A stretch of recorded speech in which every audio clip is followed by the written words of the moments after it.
ହେ ରହ ରହ, ଆଜି ଯେତିକି କାଠ ଦରକାର ଥିଲା ସବୁ ହେଇଗଲାଣି। ହେଇଗଲାଣି? ଓହୋ, ଚାଲ ଏଗୁଡାକୁ ଉଠେଇ ନେଇଯିବା। ହଉ ଚାଲ ଯିବା ଆଉ।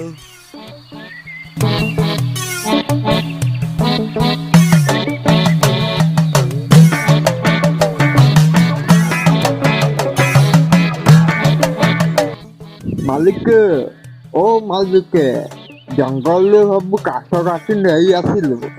ହଉ ଆଣିଲ ଯେ, ଯଦି ଆଉ କିଛିଟା କାଠ ଆଣିଥାନ୍ତ ତାହେଲେ ଭଲ ହେଇଥାନ୍ତା ଆଉ। ହଁ ହଉ ହେଲା ଯେ, ସନ୍ଧ୍ୟା ହେଲାଣି, କଣ୍ଡେ ଯାଇ କିଛି ଖାଇଦିଅ। ହଉ ଯାଇଛୁ ଯାଇଛୁ। ଏମା, ଏଇଠି ଶୁଣୁଛ, ଖାଇବା ହେଇଗଲାଣି ବା, ଆସ ଖାଇନେବା। ହଁ ହଉ ଯାଉଛି ଆଉ।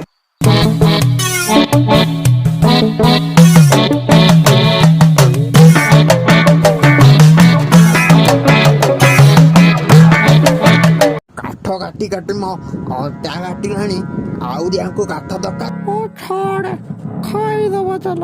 ହଁ ହଉ ଯାଉଛି ଦେଖିବି, ଶଳା କାମ କରୁଛନ୍ତି ନା ଗେମ୍ଫାଟା ମାରୁଛନ୍ତି। ଜାଣିଛୁ ରାମ, ଯୋଉଠିକି ଆମେ ଗଛ କାଟିବାକୁ ଯାଉଛେ ସେଇଠୁ ଏମିତି ଗଛ ଅଛି ତାକୁ କିଏ ବି କାଟି ପାରିବନି। ଶୁଣିଛି ସେଇ ଗଛ ରହସ୍ୟମୟ।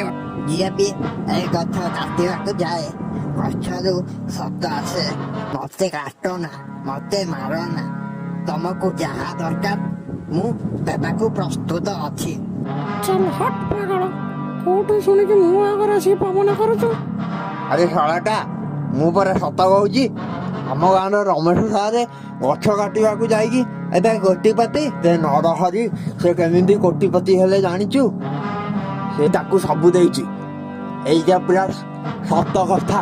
ଆରେ ମୁଁ ତ ଖାଲି ଜଙ୍ଗଲ ଯୋଉ ଯାଇଛି କାଠ କାଟିବାକୁ ଯାଉଛି କି, ମୁଁ ବା ସେଇ ଗଛକୁ ଖୋଜିଛି। ଆରେ ଗଛଟାକୁ ପାଇଗଲେ ମୁଁ କିଏ ତୁ କିଏ, ମୋର ତ ଆଉ କାମକୁ ଆସିବାର ନାହିଁ ଆଉ। ଯାହାକୁ ସେଇ ଗଛ ମିଳିଛି ତାକୁ ଯାଇ କାହିଁ ପଚାରୁନୁ? ସେ ରମେଶ ଯଦି କହିଦିଅନ୍ତା ମତେ କଣ ଆଉ ଖୋଜିବାକୁ ପଡନ୍ତା। ସେଇ ଭାବୁଛି ମୁଁ ଜିଅ ଖାଇ କତୁଳିଟାକୁ ବି ଖାଇଦେବି। ଯଦି ଏମିତି କଥା ତାହେଲେ ବଢିଆ କଥା ଆଉ।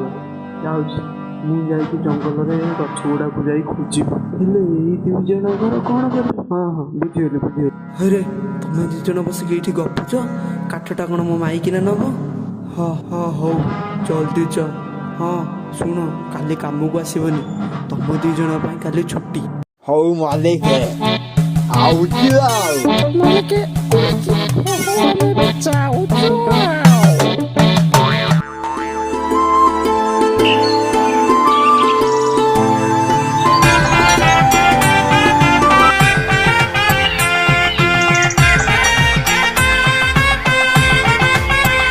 ହଉ, ଏଉଠୁ ଯାହେଲେ ଆରମ୍ଭଟା କରୁଛି ଆଉ।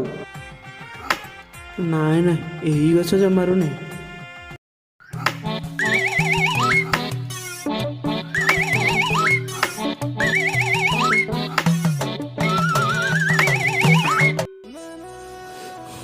ହେଳା ଖୋଜି ଖୋଜି ମୋ ପାଣି ମରିଗଲାଣି।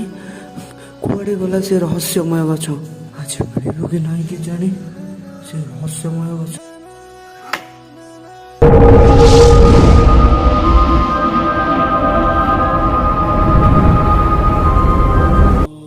ତୁ କିଏ ପୁଅ? ଏଇ ଗଛ ତୁ କାହିଁ କାଟୁଛୁ? ଲାଗୁଛି ଏଇଟା ସେହି ଗଛ। ଯାହା ହଉ ମତେ ମିଳିଗଲା। ବାଃ ବାଃ, କି ଭାଗ୍ୟ ମୋର। ଆଜି ଏ ଗଛଠୁ ମୋର ଯାହା ଦରକାର ସବୁ ସବୁ ସବୁ କିଛି ମାଗି ନେବି।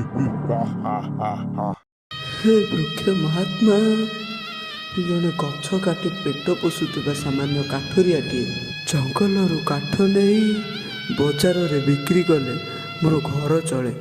ଏଥିପାଇଁ ମୁଁ ଜଙ୍ଗଲକୁ ଗଛ କାଟିବାକୁ ଆସିଲି। ଠିକ ଅଛି, ଏହି ଗଛ ମୋର ଘର, ଆଉ ଏଇ ଗଛରେ ମୁଁ ରହୁଛି। ଦୟାକରି ଏଇ ଗଛ କାଟନା। ତୁମେ ଯାହା ମାଗିବ ତାହା ଦେବି। ମୁଁ ସବୁ ଦେବା ପାଇଁ ପ୍ରସ୍ତୁତ। କହ, କଣ ଦରକାର ତୋର? ଆସିଗଲା ମୂର୍ଖ, ଠିକି ରାସ୍ତାକୁ। ହଉ ଠିକ ଅଛି, ତୁ ଯାହା ମାଗିବୁ ତତେ ସବୁ ମିଳିବ। ହେଲେ କହ, ତତେ କଣ ଦରକାର?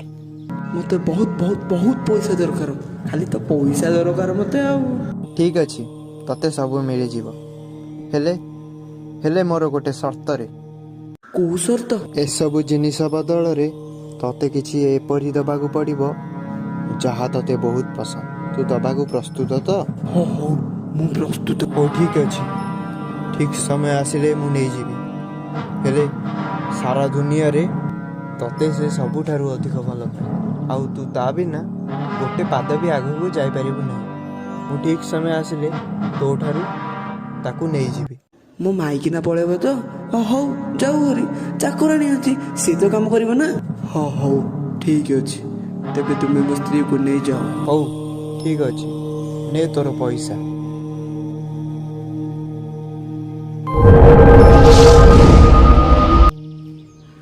ଧନ୍ୟବାଦ ବୃକ୍ଷ ଦେବତା, ଆପଣଙ୍କ ଋଣ ମୁଁ ମରିବା ପର୍ଯ୍ୟନ୍ତ ମନେ ରଖିବି।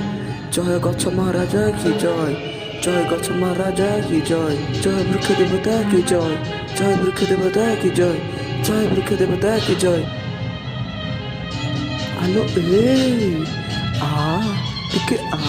ଟିକେ ଇଆଡ଼େ ଆଲୋ କ'ଣ ଆଣିଛି ଟିକେ ଦେଖେ ତ। ଆଲୋ ଟିକେ ଶୁଣ ଦାସୀ, ଏବେ ମୋ ପାଖରେ ପଇସା ଧନ ସମ୍ପତ୍ତି ସବୁ ସରି ଆସିଲାଣି। ମୋ ପାଖରେ ଧନ ସମ୍ପତ୍ତି ମୋତିମାଣିକ ନ ରହିଲେ ମୋ ପାଖକୁ କିଏ ବା କାହିଁ ଆସିବ। ହଁ ମୁଁ ଭାବୁଛି କି ମୁଁ ଏବେ ଗଛ ପାଖକୁ ଯିବି। ଯାଆନ୍ତୁ ମାଲିକେ ଯାଆନ୍ତୁ। ହଁ ଯାଉଛି। ଗଛରେ ପାଲିଙ୍ଗିର ବ୍ୟବସ୍ଥା କରାଯାଉ।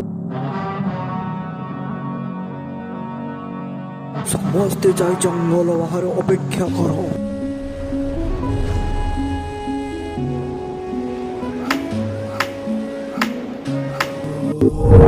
ତୁ ପୁଣି ଥରେ ଚାଲି ଆସିଲୁ?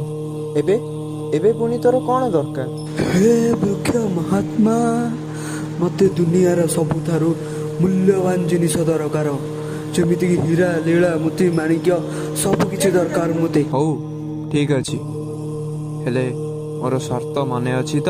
ହଁ ମୁଁ ରାଜି। ହେଇ ନେ ତୋର ହୀରା ଲୀଳା ମୋତି ମାଣିକ ସବୁ କିଛି। ହେଲେ ତା ବଦଳରେ ମୁଁ ତୋର ଗୋଡ଼ ଦିଟା ନେଇଯିବି। ତୁ ରାଜି ତ? ହଁ ମୁଁ ରାଜି।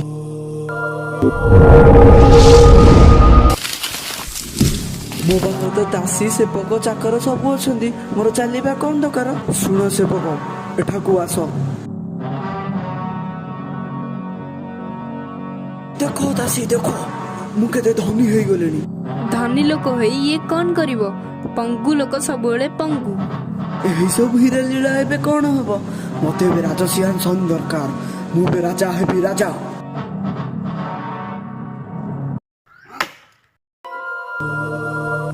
ଓ ପୁଣି ତତେ ପୁଣି ଏବେ କ'ଣ ଦରକାର?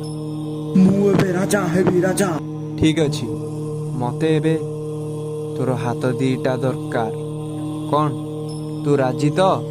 ନେଇଯାଆନ୍ତୁ ଆପଣଙ୍କୁ ଯାହା ଦରକାର ସବୁ କିଛି ନେଇଯାଆନ୍ତୁ। ମୋ ପାଖରେ ବହୁତ ସେବକ ସେବିକା ଦାସୀ ଅଛନ୍ତି, ମୋର ହାତ ଗୋଡ଼ର କ'ଣ ବା ଆବଶ୍ୟକ ଅଛି। ତଥାସ୍ତୁ।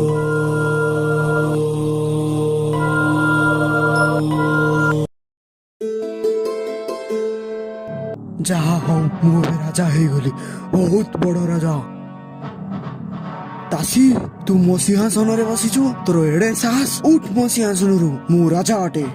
ତୁମେ କେଉଁଠାର ଓ କେଉଁ ପଟୁ ରାଜା? ତୁମେ ତ ସବୁଠାରୁ ବଡ଼ ଭିକାରୀ। ଏଇ ଭିକାରୀକୁ ଜଲ୍ଦି ନେଇ ଜଙ୍ଗଲରେ ଛାଡ଼ିକି ଆସ। କିଏ ଅଛରେ? ଏଇ ଭିକାରୀ ଜଲ୍ଦି ନେଇ ଜଙ୍ଗଲରେ ଛାଡ଼ି ଆସ। ଆର ଏତେ ସାହସ? ହେ କିଏ ଅଛରେ? ଏଇ ଭିକାରୀକି ନେଇ ଜଲ୍ଦି ଜଙ୍ଗଲରେ ଛାଡ଼ି ଆସ। ଆରେ ଏ ସେବକ ଟିକେ ରହ, ଆରେ ବାବୁ ଟିକେ ରହିଯା।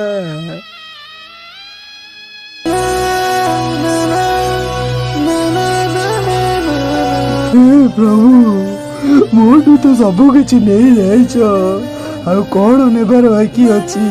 ଏବେ ମୋର ଜୀବନ କେମିତି କଟିବ? ଯାହା କିଛି ଦେଇଛ ସବୁ କିଛି ନେଇଛ, ପ୍ରଭୁ ମୋ ଜୀବନ ମତେ ଦେଇଦିଅ। ଦେଖିଲେ ତ, ଲୋଭ ମଣିଷକୁ କେଉଁଠାରୁ କେଉଁଠିକି ନେଇଗଲା। ତ ଏଥିରୁ ଆମେ କ'ଣ ଶିଖିଲେ? ଲୋଭ କରିବା ଭୁଲିଯିବା ଉଚିତ।